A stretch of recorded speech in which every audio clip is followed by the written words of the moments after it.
In our last video, we spoke about the remainder and factor theorems.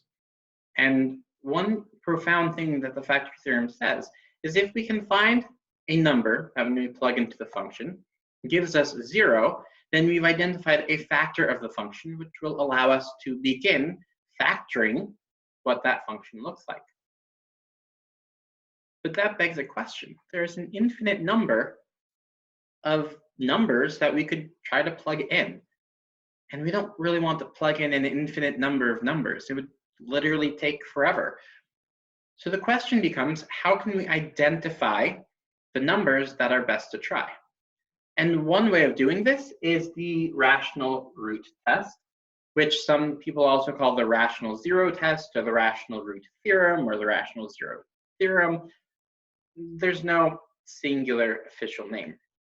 But it says, if f of x is a polynomial, a times x to the power of n times b times x power of n minus 1 plus all the other numbers in our polynomial until we get to c, our constant term, then all roots of f of x are of the form plus or minus p over q, where p is a factor of a, our leading coefficient, and q is a factor of c, our constant term. It's very technical language, but it's the way that you'll see it written out in most textbooks.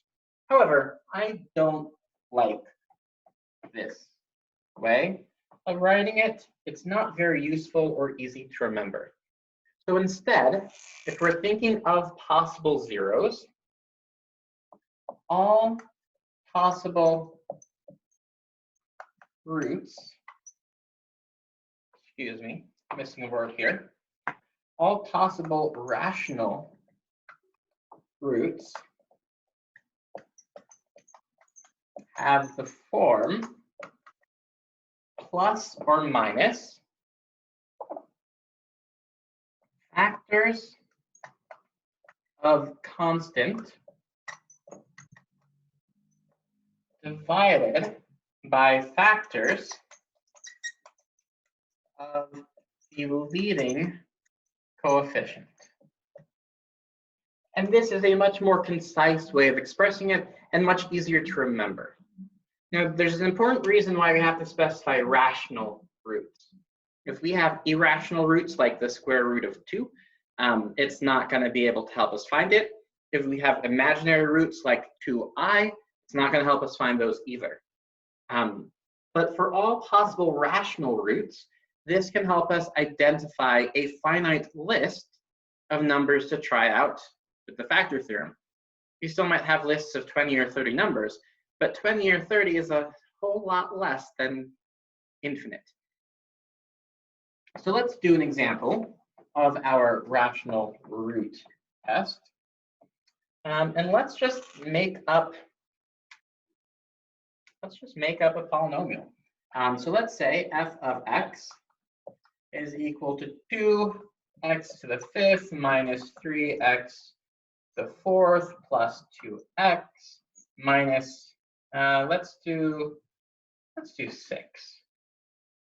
So we want factors of our constant term. So what are factors of -6? And we don't even have to pay attention to that negative sign, because plus or minus means the negative sign doesn't matter. So factors of 6 are 1, 2, 3, and 6. Factors of 2 are 1 and 2. Now, this type of fraction with commas in it means nothing mathematically. So we have to simplify this. And I'm going to simplify it by writing a list of numbers going across the numerator for each of our denominators.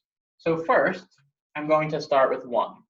So I have plus or minus 1 divided by 1, which is 1, plus or minus 2 divided by 1, which is 2, plus or minus 3, plus or minus 6. And now I'm done with this first denominator. And for my second row, I can look at a denominator of 2. So I have plus or minus 1 over 2, plus or minus 2 over 2, plus or minus 3 over 2, and plus or minus 6 over 2. Now it's important to come back and reduce these fractions. So 2 over 2 is just 1, and 6 over 2 is just 3.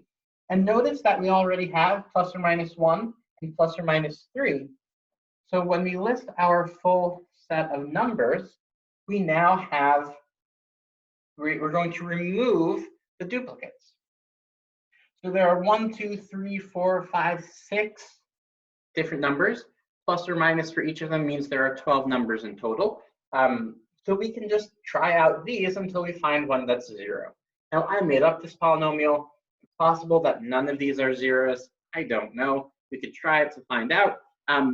But regardless, this tells us how we can find factors or possible roots of our polynomial to try out, so that we could really employ the factor theorem as the first step in factoring a polynomial.